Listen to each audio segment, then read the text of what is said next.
Hello and welcome, everyone. I'm Emily from Artemisia Academy. I'm the director of the school and really excited to have our amazing guest on this evening. So welcome you guys to our free webinar, our class on the art of natural plant dye techniques and tips with Maria.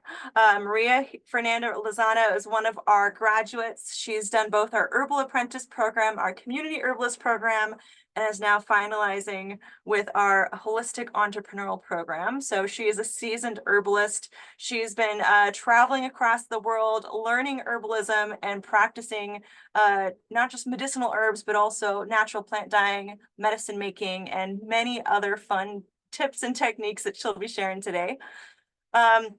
If you guys are new to Artemisia Academy, I do want to just give a shout out. We will be having our next herb walk on Sunday, August 4th. And that's going to be from 5 to 7 p.m. So if you guys want to join us for a sunset herb walk with Nicole, we'd love to have you out there.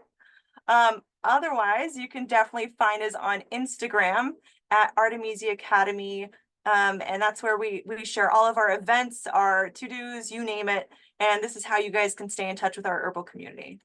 And then quick note about herbal safety, we have to have our disclaimers. Information presented in this webinar is for educational purposes only and does not include the diagnosis and treatment of disease, nor replace the advice of a licensed physician. Please refer to a licensed health professional for any illness or persistent symptoms before using herbal remedies. And then herbs can also cause sometimes discomfort or side effects and may interact adversely with pharmaceutical medications. So do not use herbs internally without the approval of a doctor or a medical professional if you are currently on medications or have a history of medical conditions. So although we probably won't be discussing a ton about the medicinal uses of plants today, we always put that out there because we talk a lot about herbal safety at Artemisia Academy. And today we'll be talking a lot about the fun other uses of herbs, and that's how to use them to make natural plant dye. So I'd love to introduce you guys to Maria. Maria, thank you so much for coming here today. And go ahead and unmute yourself and say hello. Hello, everyone. My name is Maria, and I'm so excited to be doing this today. This is like my first official online class, so I'm very excited to be doing it with Emily, who has been guiding me for 3 years now. It's been a minute, but before we get started with anything, I want to thank you guys for taking the time to tune in. I know it's a work day, it's an evening, so I really appreciate you giving me your time today. And with that, I just want to start with taking a collective breath. I've had a day, you probably had a day. So maybe let's just take one deep breath together. So let's breathe in and breathe out. Let's do another one. Hold it. Breathe out. And let's do one more for good luck. And breathe out. Beautiful. Okay, so yes, my name is Maria. I'm based in Los Angeles. I'm originally from Mexico, but I grew up here in North Hollywood, if you guys are familiar with the LA area. And for anyone that doesn't know me, I run Blue Hour. Let me see, let me share the full screen. There you go. Blue Hour is my project. It kind of has evolved and taken a life of its own. It started off me just making self-care aromatherapy products, so lavender eye pillows, um, aromatherapy herbal sprays, and now it's evolved to a tea truck that I bring all over LA. I serve herbal teas, my apothecary goods as well. I also host self-care workshops and, of course, the plant dye classes. And let me see, there you go. This is what it looks like. It's a little Airstream that I've converted, and yeah, I just haul it and I bring it around different neighborhoods. And my main spot is at the Silver Lake Reservoir. That's where I'm at every Saturday, if you're ever in the LA area. But the whole purpose of Blue Hour is to preserve the magic of ancient medicine in modern times. So, like I said, I grew up in North Hollywood. If you guys aren't familiar with the area, it's known for like a lot of acting classes and dance classes, but I grew up in the most industrial part of the city. So I'm next to a lot of factories, warehouses, there's the airport. It's all concrete. There's like no real like parks in within my vicinity. And I also grew up with a hardworking single mom who yeah, she just worked all day. And so I didn't really have any access to the outdoors or nature in any aspect aside from like my front yard. Um, and it wasn't until I was a senior in college that my friend and I, we were entering a business competition at our university. I went to UCSB, which is how I eventually got to know Emily. And at UCSB, we entered the Shark Tank competition with the idea of building a sustainable lingerie brand. And we wanted to make it completely sustainable. So we wanted to find dead stock fabrics to make it out of and also find an alternative to chemical dyes, which we learned were had really harmful, devastating effects for our waterways. So in that process, someone mentioned to us like, oh, you should check out like butterfly pea flower to dye your fabric. And we're like, oh, like what even is that? Like I had never heard of it. I just had never learned about any herbs, any plants. I didn't know how to identify anything in my entire lifetime. And so at this exact same time, COVID ended up happening. So everything obviously went into shutdown, and I had a lot of time to test different plant dyes for these samples of the lingerie. Um, Long story short, we didn't win the competition, and but throughout the process, I was just so fascinated by the different colors the natural dyes would create. And as I was trying out different swatches of the different dyes, I would Google like, oh, like what else does this butterfly pea flower do? Like what other properties like does it contain? And so I learned that it was a stress relieving herb. And I was like, oh, that's so interesting. Like I'm so stressed right now. Like I'm just gonna, drink a cup of tea of this.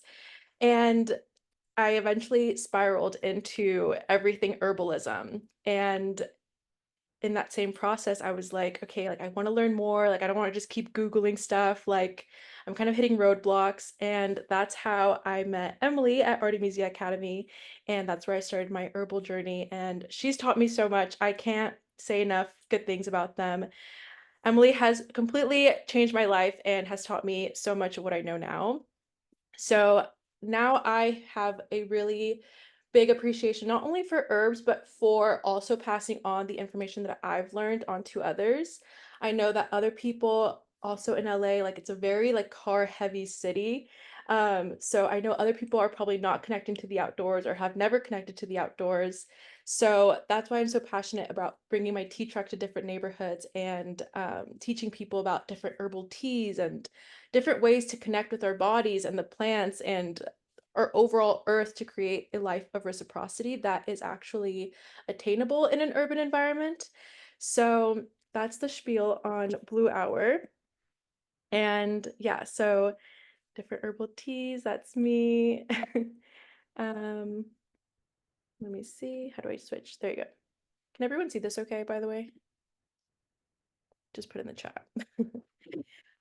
Yeah, so plant dyes, if anyone is familiar or not familiar, they are different colors that are derived from either vegetables, plants. You can also obtain them from fungi. Um, Oh wait, I'll come back to that one. But you can obtain it from fungi, invertebrates, minerals, and more. I'll go into all the details on that.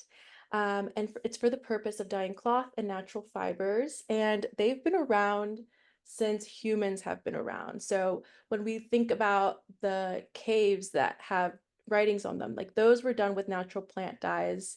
Um, Different dyes that were found in Peru were also found in India, and people have just always had a connection to natural colors up until the Industrial Revolution. And with that, natural dyes used to rule the whole economy before the Industrial Revolution. It was a big trading situation, and you also could tell back in the day that certain people had money or certain access because they would wear certain colors like purple or blue, indigo. It wasn't until in the late 1800s when the first man created the first chemical dye, which was a chemical purple. And so after that, natural dyes ended up fading away, and people just resorted to an easier way to dye their clothes.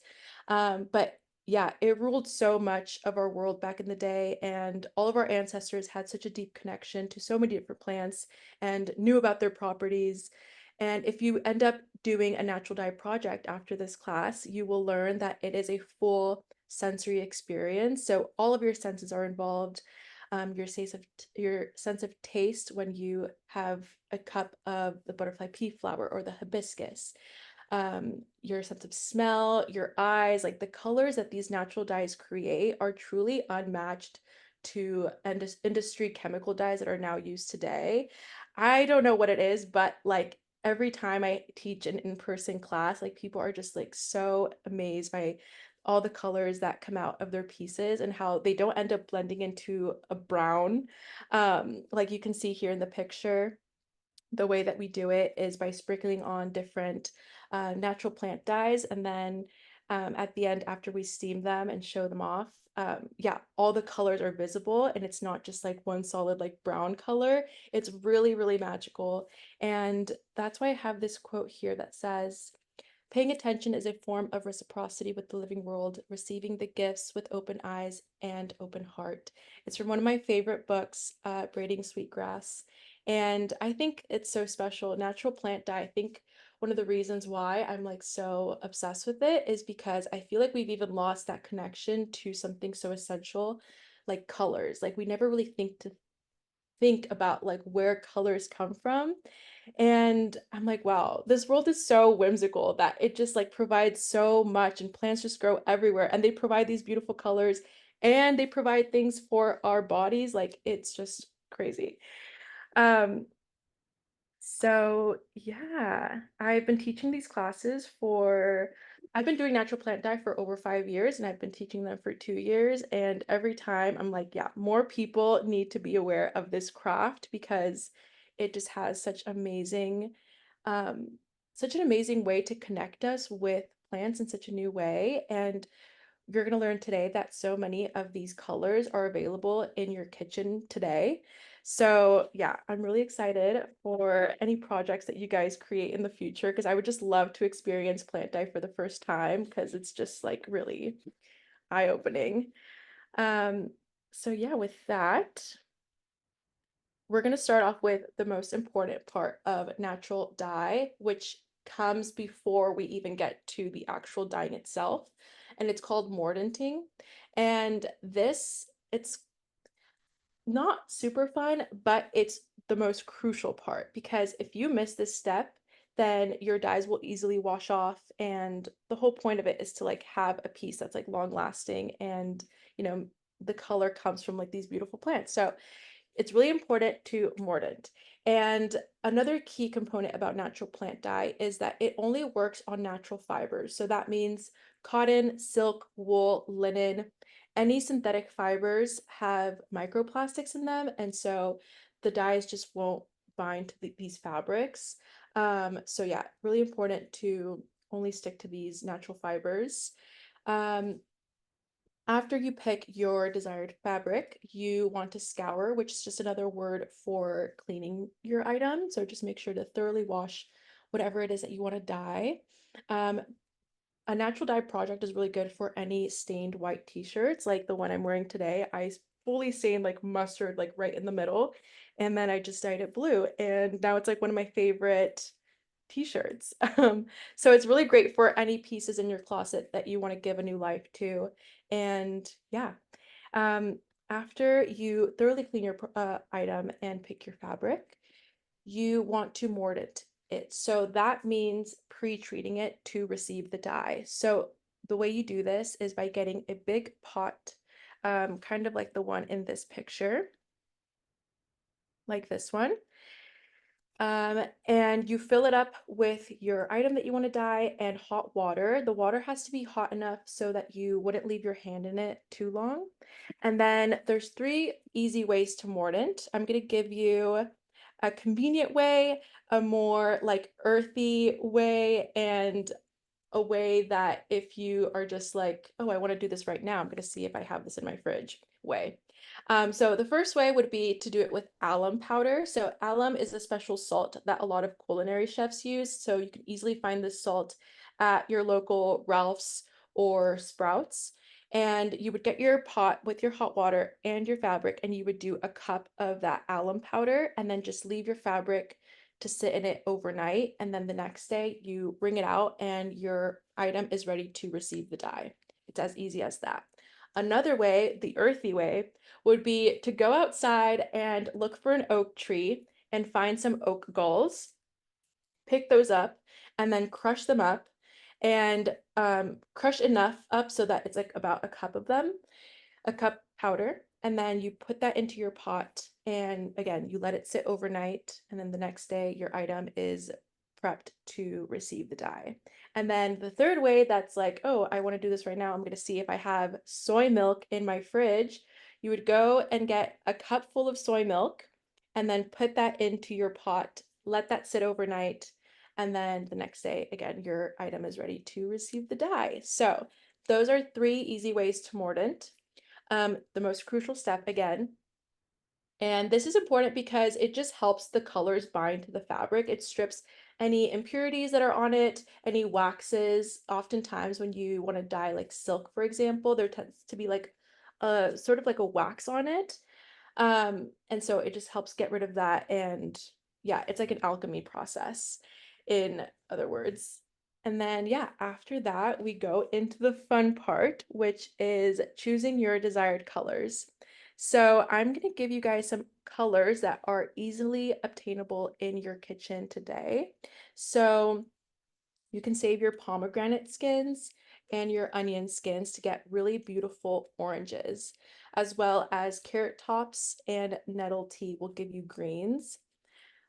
Black tea, walnut husk, and coffee will give you nice browns and creams.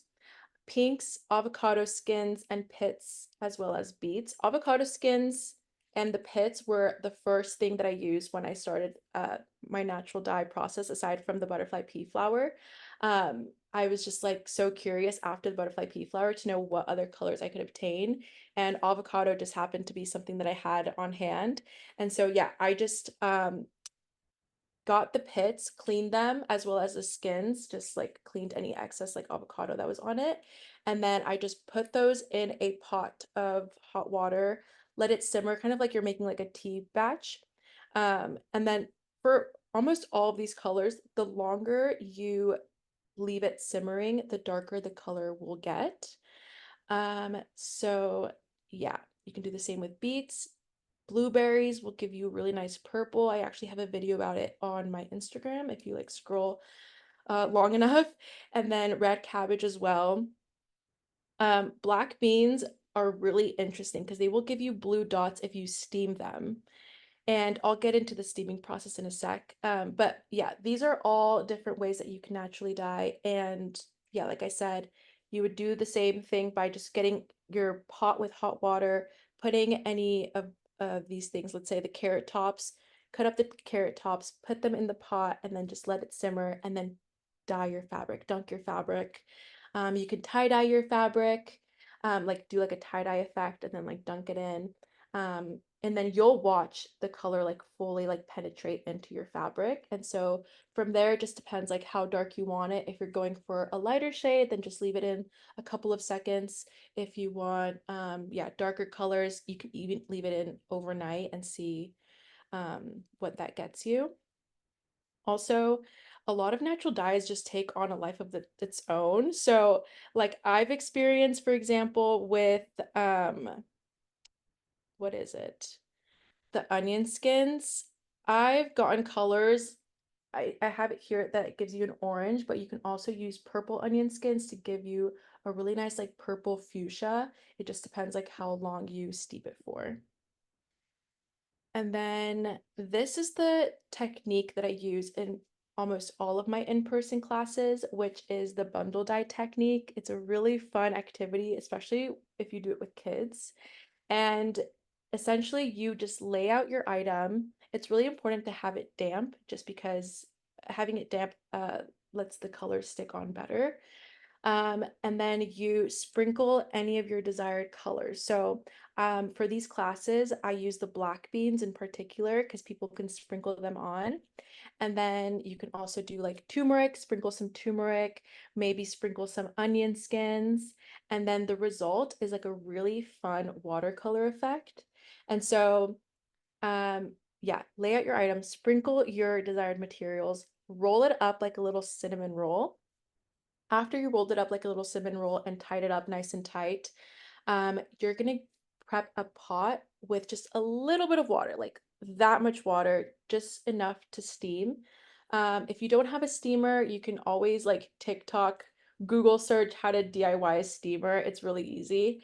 And you just steam your item for 20 minutes.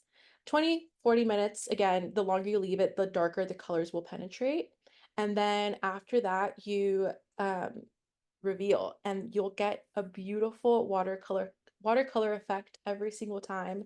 It's really unpredictable, and I think that's kind of the beauty of it.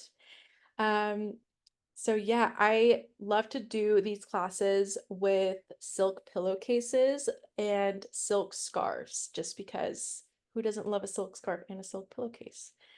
Um, yes, and then a really important part as well, so that your colors are long lasting, is to wash them with cold water and use a neutral pH level soap. So I like to use that Dr. Uh, the Castile soap. It's what I always tend to have on hand.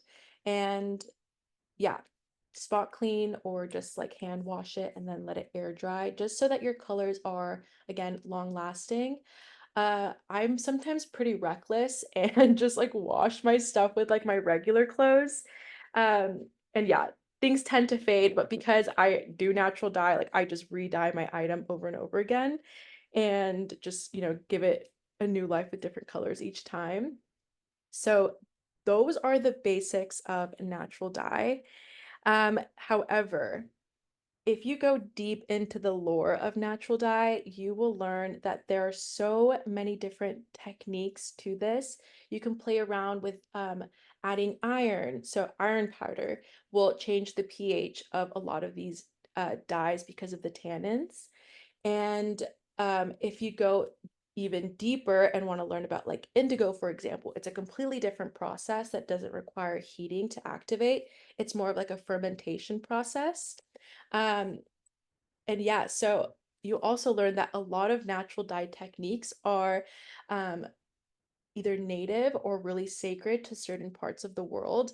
So, for example, when I was in India last year, I learned a lot about madder root, which is very similar to turmeric and how it's a really sacred plant over there. And it's used in so many beauty products. But the madder powder back in, again, before the Industrial Revolution, it was such a big component of the economy. It was such a traded dye. And I use it a lot in my classes now because it creates really, really cool and strong oranges, like an orange powder. And indigo is something really sacred in Japanese culture, and they have all these different techniques on how to tie dye and dye with indigo. So yeah, also if you were to go to Peru, they have another whole set of natural dyes that are native and sacred to that region. So there's a lot, and I really, really recommend that you take the time at some point out of your week. I know it's kind of like an extensive process because you have to mort it and you have to leave things overnight, but it's a really satisfying and honestly like instantly gratifying like after you do it.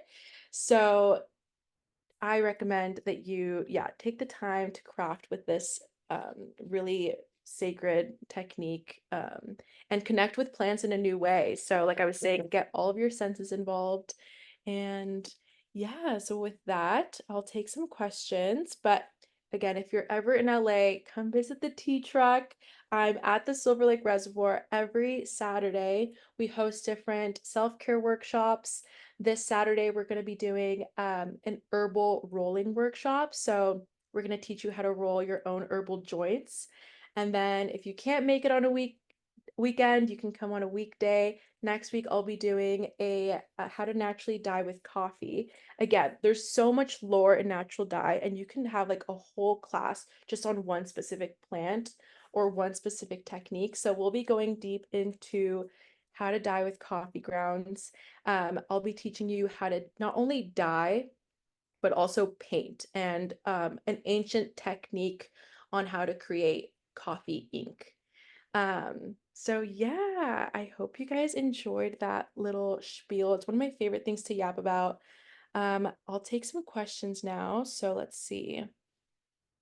Thank you so much, Maria. I really can't appreciate enough how getting to hear your little spiel of the beautiful art of natural dyeing and everything that you've been doing behind the scenes for the last couple of years. And I'm so proud of you. So yeah, you guys, we're opening up for questions. So if anyone has any questions, definitely please feel to put some in the chat, or I'm also going to let you guys unmute yourselves if you want to pop on and just ask a question real quick. We did have a couple questions already in the chat. And so Karen asked, do the oak gulls add colors? Should they be dried, fresh? What kind of Yes. information can you give us there? That is a great question. So oak galls will make your dye projects have warmer tones. So you'll notice if you get some dried oak galls, crush them up, and then, like I said, put them in your pot. When you take out your item the next day, you'll see that if you, for example, put in like a white t-shirt, a white cotton t-shirt, and take it out, it will be like an off-white cream color because of the oak galls. And so when you dye your item with, for example, like butterfly pea flower or turmeric, like it's just gonna be a little warmer. So yeah, that's the only thing. And I do know some people have used it for dyeing. And Mhm. how is that different than using it for mortaring?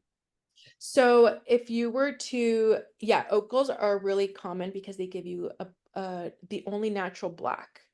And but in order for that to happen, you would have to integrate it with some iron powder, again, to adjust the pH.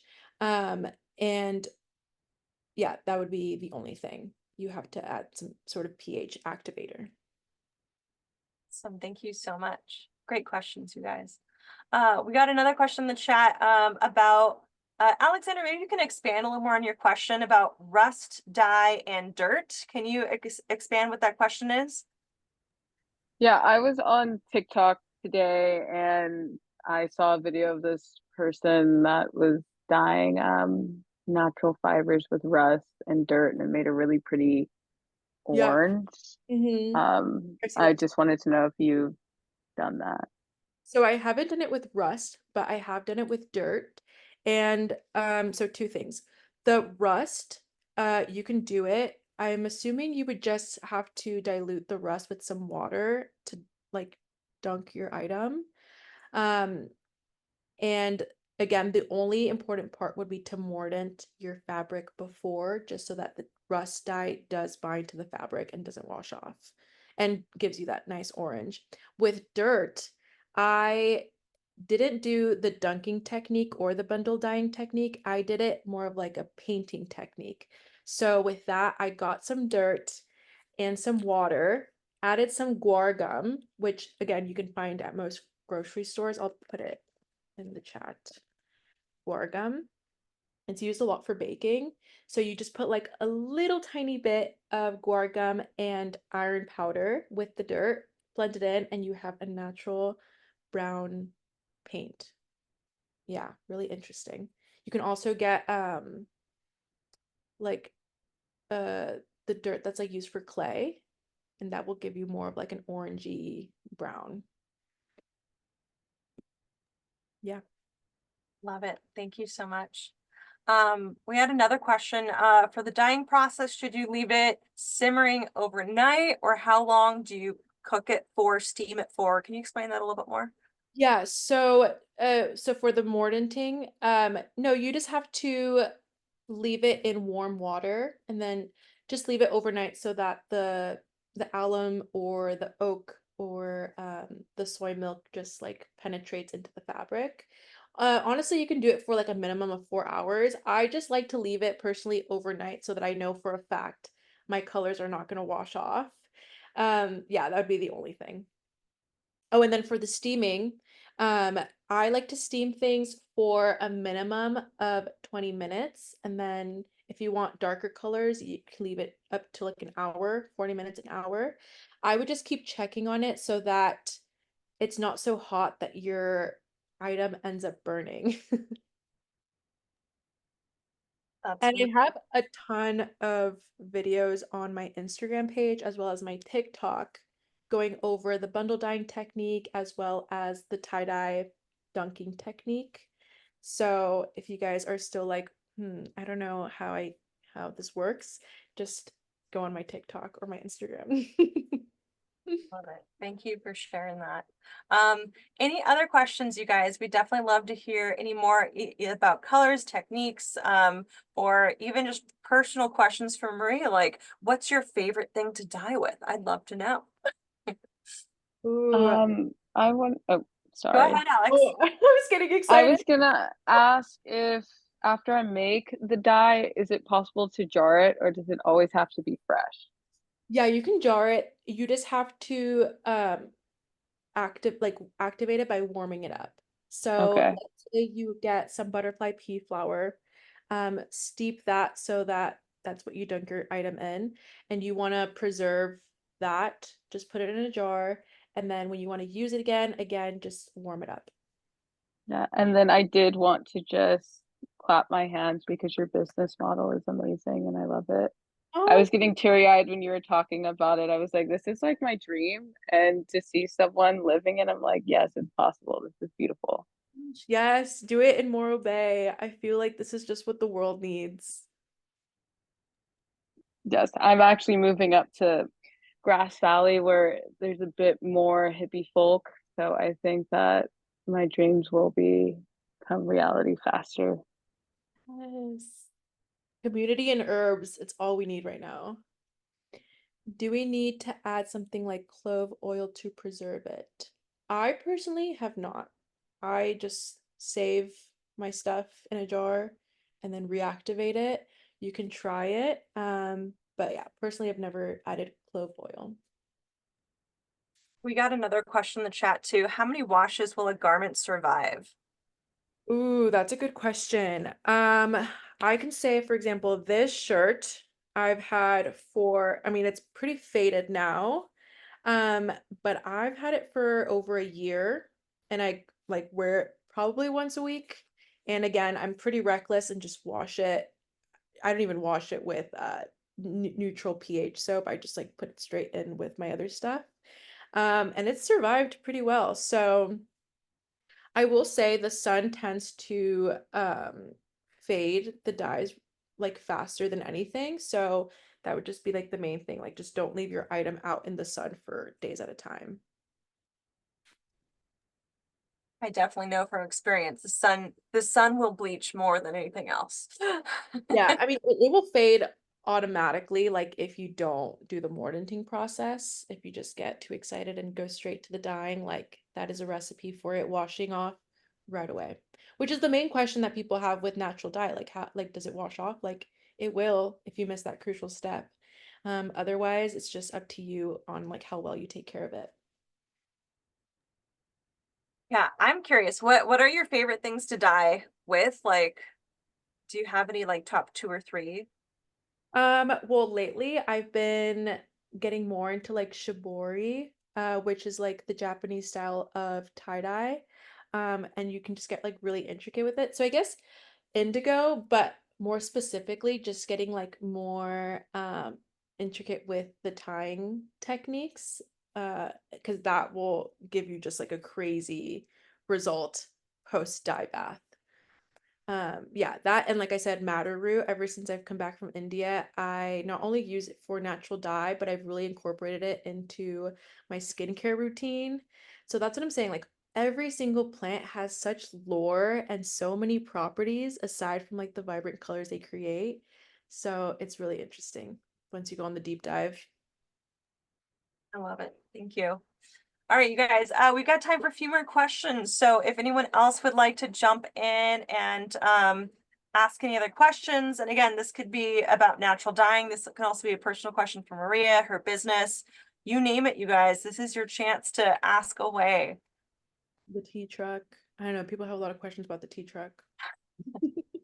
How do I move it? I haul it with my car. That's like the main question I get. And yeah, do you want to tell us a little bit more about the creation of this beautiful piece of art that you put together? Yeah, so like I mentioned, I was taking Emily's courses when I was living in Santa Barbara post grad. And I was just doing every pop-up market that I could sign up for. I was doing them in Santa Barbara. I was doing them in San Francisco. I was just driving everywhere for different craft fairs. But with that, I was like manually setting up the canopy and the tables, plus making all the products. And I was like, wouldn't it just be so much easier if I could just like drive up and just open up my shop? And so that was like an intrusive thought that led me to just like start to Google different mobile businesses. And I wanted to move back to LA and like do more of like the herbalism stuff here because yeah, like I said, like growing up, like you just aren't taught anything about the natural world. In Santa Barbara, everyone's connected to the outdoors. It feels like everyone's into surfing, hiking. That's not true. Not everybody. I didn't grow up with, No? no. Everyone that in Santa Barbara, I felt like, oh my God, like I've clearly have never been outside. Like everyone at UCSB was like backpacking every weekend, like just crazy. So I'm like, yeah, I want to go back to LA. I want to do herbalism, bring it to more people, but like how? I don't want to like keep setting up a canopy every weekend. So yeah, I ended up just biting the bullet and putting every single dollar to my name to get my little tea truck, and here I am. Oh, I'm so proud of you, my dear. And I want to just say, if you guys haven't seen Maria online, she has outgrown our business like tenfold in terms of online popularity, and she really knows her stuff. As well as I know she does a crazy, amazing collection of herbal goods and products. Do you want to share with us really quick some of the other things that you sell? Yeah, so I do naturally plant dyed lavender eye pillows. So the pillows that you put on your eyes to either meditate, fall asleep. You can also put them in the microwave as a heating pad, put them in the freezer as for headaches or hangovers. And yeah, they're naturally dyed. They're filled with flax seeds and lavender, and they're really yummy. I also make body oils, candles, all natural beeswax candles. I have made tea blends before, but right now it's been kind of hard to keep up with the demand and like making all of that. So I'm just selling the herbal teas already made for people. What else do I have? I have like tarot decks. Um, yeah, and You then have yeah, these amazing candles, right? yeah, the candles. And then, yeah, every week you can find me hosting a really niche self-care activity. So, yeah, like I said, herbal rolling workshop this weekend. The following weekend, it's going to be another natural plant dye class in Venice. The following weekend after that, we're going to do a community bike ride and a collage picnic in front of the tea truck. So, yeah, that's what I'm saying. Make the road trip to LA, you guys. Come visit me.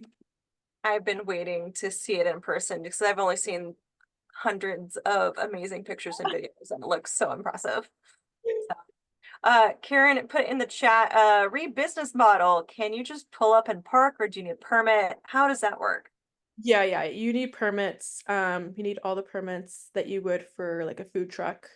So, yeah, I do have the permits. My mom started a juice business, so I pretty much watched her uh, build that. So I kind of had that experience from her and like her process with the permits, and it's honestly easier than you would expect. It's just a lot of being in front of your computer for a good chunk of time. Yeah, and I've definitely seen Maria go through the jumping of hoops, getting food permits and, making incredible labels and then going through and relabeling things. I know what that's like too. And Yeah. I definitely, if you want some tidbits on how to break into the herbal world, I think she would be a great person to chat with, and she's super, super friendly. So, any other questions, you guys? Business models, natural dyeing, plants, you name it. We got just a couple last questions for any last minute questions if you guys have any. Maria, I'm just going to ask, what has been your favorite part of starting your herbal business? I guess just watching it take on a life of its own. When I started Blue Hour, this was never what I expected it to turn out to be like. I just thought I was gonna scale my herbal sprays. That's as far as I thought about like a business model or like a 5-year plan. But I've just fully gone with my intuition the whole way. That is like my business model is like I say like my business model is like vibes, but like it really is just like very intuitive, and the whole purpose is to continue to bring yeah, like I said, the magic of ancient medicine to our modern day world where it's always so hectic, we're always busy, everyone's busy.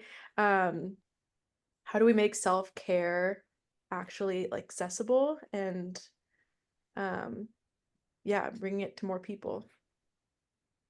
Well, I definitely feel like you are breaking the mold and setting amazing examples. Thank you so much for what you bring to our community here. Really, it's been a pleasure, my dear. Thank you so, so much, you guys, again, for giving me your time. You, Emily, for letting me do this. It's feels different to be on the other side. I'm normally always the one watching these. So thank you so much. You've done an amazing job, and I'm so, so proud of you. So I do want to just give everyone a little thank you again for coming. Thank you guys for supporting Artemisia Academy. If you guys don't know us, we are on a mission to help healed healers, not wounded healers, make a bigger impact in their community. So we also spread the word of self-care through everything we do. We offer both online and in-person community-based education for herbal enthusiasts in the Santa Barbara region, Southern California, and beyond. And so if you guys are excited about learning more, come learn your local weeds, reconnect with yourself, your land, and your community. For those that are interested in upcoming events, our next herb walk is coming up next month. We're going to be going out to Coal Oil Point. That's out in Isla Vista. And we'll be going with Nicole. She's our apothecary manager. She's also run her own herbal business. So she's a great person to chat with and learn from.